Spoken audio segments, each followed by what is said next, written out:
Hey everyone, welcome back to my channel. Today I'm gonna take you on a quick walkthrough in ProSource wholesale and check out what they have for kitchen designs and bathroom designs.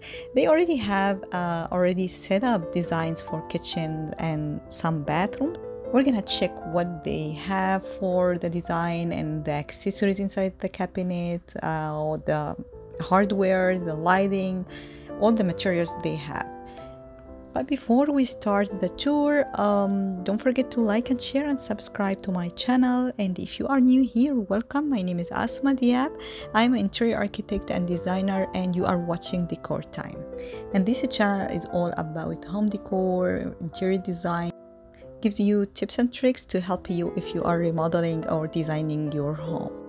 And now let's start the tour.